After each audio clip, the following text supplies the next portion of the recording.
Hello दोस्तों, स्वागत है आपका मुस्कान विश्वकर्मा होम साइंस में। और मैं आज आप लोग को पढ़ाने वाली हूँ घाव। हमने इससे पहले पढ़ चुके हैं पट्टी के बारे में। ये हमारा अध्याय है प्राथमिक चिकित्सा, जो कि अध्याय 7 है। और चलिए अब पढ़ते हैं हम घाव के बारे में।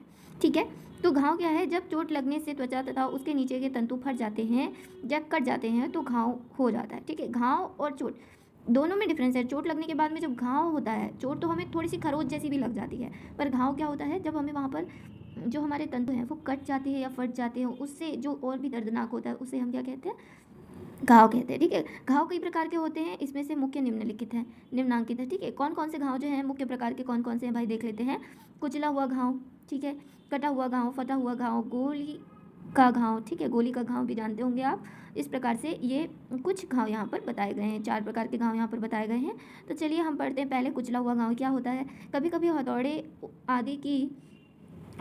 आदि की चोट लग जाने से या दरवाजे के बीच उंगली दब जाने से उंगलियां बुरी तरह कुचल जाती है। ठीक है, जिससे नीली भी पड़ जाती है एवं पीड़ा भी होती है। इस प्रकार का घाव से उपचार क्या किया जा सकता है? इस प्रकार के घाव को एंटीसेप्टिक घोल से धोकर कपड़े को बर्फ के पानी में गीला कर के बांध देना चाहिए। यदि घायल को घबराहट एवं बेचैनी अधिक हो तो उसे ठंडी हवादार स्थान पे लिटाना चाहिए। ठंडे पानी के साथ ग्लूकोज देना चाहिए। ठीक है, क्यों क्या होगा? उसका जो ब्लड प्रेशर है वो हाई हो जाएगा। जब हम उसे ग्लूकोज देंगे, ठंडा पानी देंगे, तो उसका वो जो ब्लड प्रेशर है वो नॉर्मल होने लगेगा। ठीक है, अब कटा हुआ घाव। ठीक है, यह घाव तेज चाकू, ब्लेड या कांच आदि के घुस जाने से होता है। ठीक है, इस प्रकार से होता है। यदि घाव गहरा लग जाता है तो धमनी एवं नाड़ियाँ भी कट जाती हैं। देखिए कितना खतरनाक हो सकता है। इसका उपचार क्या है? यदि घाव कम गहरा हो तो थोड़ा सा रक्त बह जाने देना चाहिए, इससे कीटाणु बाहर निकल जाएंगे। इस प्रकार के घाव को एंटीसेप्टिक घोल, टिंचर, आयोडीन, स्प्रीट आदि से साफ कर देना चाहिए तथा घाव के ऊपर रुई रखकर पट्टी बांध देनी चाहिए।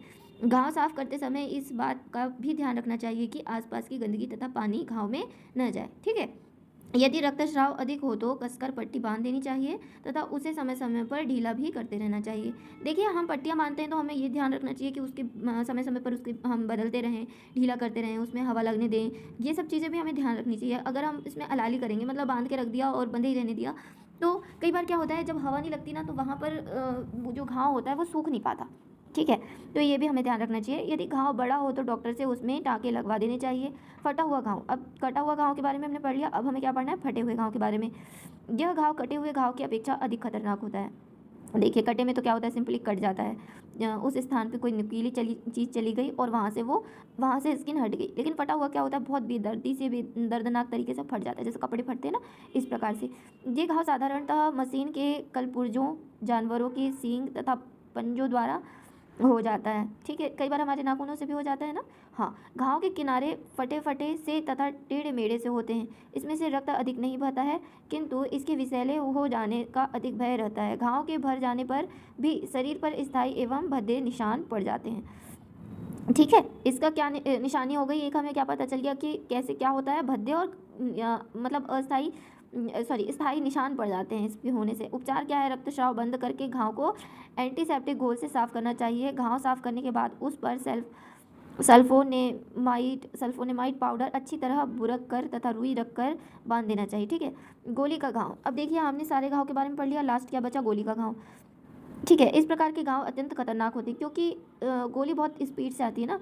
क्योंकि ऊपर से सही अनुमान लगाना संभव नहीं होता कि ऊतकों को कितनी क्षति पहुंची, क्योंकि देखिए गोली बहुत स्पीड से आती है। हमें ये भी देखना होगा कि गोली कितने पास से मारी गई, कितने दूर से मारी गई, उस प्रकार से, उस हिसाब से उसकी गति कितनी थी, इस प्रकार से घाव लगता है। ठीक है, इस प्रकार घाव में अनेक छोटे छोटे छेद होते जाते हैं। साधारणतः ये नुकीली वस्तु जैसे सुई, है ना, लकड़ी की फांस, कांटे तथा गोली के लगने से होती है। ठीक है, गोली लगने पर गोली निकालने का काम डॉक्टर के लिए छोड़ देना चाहिए। इसका उपचार करते समय यह भी ध्यान रखना आवश्यक है कि कहीं आसपास की हड्डी तो नहीं टूटी है।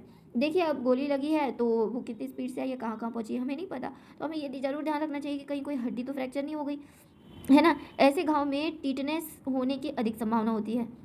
ठीक है, उपचार क्या करना चाहिए? रक्तस्राव रोकने के उपरांत घाव को एंटीसेप्टिक घोल से धोकर साफ करना चाहिए और फिर रुई को मर्क्यूरी क्रोम या एक्रीफ्लेमियन में भिगोकर घाव पर रखने के बाद पट्टी बांध देनी चाहिए। इस प्रकार से अगर हम उपचार करते हैं तो उसके ठीक होने की संभावना बढ़ जाती है। यदि गोली शरीर के अंदर ही घुस घुसी रह गई है, मतलब घुसी है और रह गई है, तो घायल व्यक्ति को तुरंत चिकित्सालय ले जाना चाहिए। इस तरह के उपाय करना चाहिए जिससे कि रोगी मूर्छित न हो पाए। उसके मुंह पर ठंडे पानी के छींटे मारते रहना चाहिए, ठीक है।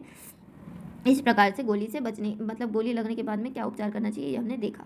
अब लू लगने के बारे में पढ़ते हैं। गर्मियों के दिनों में विशेषकर दोपहर की तेज धूप और गर्म हवा के चपेट में आ जाता है, वह अस्वस्थ हो जाता है। जो व्यक्ति होता है वो गर्म हवा और धूप के संपर्क में आने से क्या हो जाता है, अस्वस्थ हो जाता है। इसे ही हम लू लगना कहते हैं, ठीक है। लक्षण क्या है इसके, एकाएक तेज बुखार आ जाता है, ठीक है, बेचैनी लगती है, चेहरा लाल पड़ जाता है, शरीर कमजोर महसूस करता है। उपचार क्या है, रोगी का बुखार कम करने हेतु उसे नहलाना चाहिए अथवा आइस पैक का उपयोग करना चाहिए, ठीक है। तीसरा क्या है, आम का पन्ना, प्याज आदि खाने को देना चाहिए। तीसरा क्या है, कुचले प्याज के टुकड़े से हाथ पैर की मालिश करनी चाहिए। चौथा क्या है, ठंडी तासीर की चीज़ें ज़्यादातर पीने को देना चाहिए। इस प्रकार से हम क्या कर सकते हैं, लू का उपचार कर सकते हैं। अब हमारे लिए, मैं हर वीडियो में कहती हूँ, बहुत ज़्यादा उपयोगी पूरे अध्याय का सार है क्या, स्मरण बिंदु, ठीक है। अगर आपने मेरे पूरे वीडियो देखे हैं तो मैंने हर लास्ट वीडियो में जहाँ स्मरण बिंदु आता है, मैं यही कहती हूँ कि अगर आपने स्मरण बिंदु को भी ध्यान से पढ़ लिया तो आपके काफ़ी सारे क्वेश्चन आंसर जो सही विकल्प होते हैं वो काफ़ी सारे बन जाएंगे, ठीक है। तो चलिए पढ़ते हैं। पहला क्या है, डॉक्टर के आने से पूर्व की जाने वाली चिकित्सा जो होती है कि चिकित्सा प्राथमिक चिकित्सा कहलाती है, ठीक है। डॉक्टर के आने से पूर्व की चिकित्सा प्राथमिक चिकित्सा कहलाती है। ये भी बहुत ज़्यादा उपयोगी है आप लोग के लिए। घर पर ही रोगी की सेवा करना गृह परिचर्या कहलाता है। गृह परिचारिका सॉरी यहाँ पर परिचर्या लिखा है, यहाँ पर लिखा है गृह परिचारिका में निम्न गुण होने चाहिए। अब जो परिचारिका कर रही है या कर रहा है उस व्यक्ति के अंदर क्या क्या गुण होने चाहिए, दूरदर्शिता, आज्ञाकारी, मृदुभाषी, मतलब उसकी जो वाणी है वो मीठी होनी चाहिए। अगर वो कटु वचन का प्रयोग करेगा तो रोगी भी परेशान होगा और जो उसके साथ होगा, जिससे वो काम करवाएगा, वो भी नहीं काम करेगा, ठीक है। कर्तव्य परायण, मतलब उसको अपने कर्तव्य का भान होना चाहिए कि ये मेरा कर्तव्य है, मुझे ये काम करना है, ये मेरा कर्तव्य है, ठीक है। चतुर होना चाहिए, उसे के पास में दिमाग होना चाहिए कि इस परिस्थिति से कैसे निकलना है, क्या करना है, क्या बोल करके उस परिस्थिति से निकलना है, परिस्थिति खराब कैसे हो सकती है, क्या बोलूँगा तो क्या होगा, ये सारी चीज़ें उसके दिमाग में होनी चाहिए। ये क्या है, चतुर हो गया, ठीक है। शिष्टाचार युक्त होना चाहिए, ठीक है, कि सही काम करे। फिर उसके बाद है साधन कुशल, उसके पास में सारे साधन होने चाहिए। साधन कुशल व्यक्ति बहुत ज़रूरी है क्योंकि उस साधनों की बहुत ज़रूरत पड़ती है, ठीक है। या फिर साधन कुशलता का अर्थ ये है कि किसी भी प्रकार की वस्तु से आप किसी भी प्रकार की वस्तु का निर्माण कर दो, ये साधन कुशलता है, जिसे हम इंग्लिश में क्रिएटिविटी कह सकते हैं। हंसमुख होना चाहिए। अब आप गंदा सा चेहरा बना करके काम कर रहे हो या गंदा सा चेहरा बनाकर रोगी के सामने जा रहे हो तो रोगी भी आपसे गुस्सा ही करेगा, ठीक है। पट्टी बांधने के प्रमुख उद्देश्य, अब हमें पट्टी क्यों बांधनी चाहिए, ये प्रमुख उद्देश्य यहाँ पर दिए। पहला क्या है, घायल अंग को सहारा देने के लिए, ठीक है। दूसरा क्या है, खून के बहाव को रोकना, ठीक है। तीसरा क्या है, टूटी हुई हड्डी को यथास्थान में रोकना। चौथा है, घाव को धूल एवं मक्खियों से बचाना। इस प्रकार से हमें घाव को बचाने के लिए पट्टियों का प्रयोग करना चाहिए। गांठ 2 प्रकार की होती है। अब हमें गांठ कितने प्रकार की होती है भाई, हमने पढ़ा है ना पहले, रीफ गांठ और ग्रेनी गांठ 2 प्रकार की होती है, ठीक है। घाव 4 प्रकार के होते हैं, कौन कौन से, अब भी थोड़ी देर पहले पढ़ा, कटा हुआ, कुचला हुआ घाव, फटा हुआ घाव और गोली का घाव, ठीक है।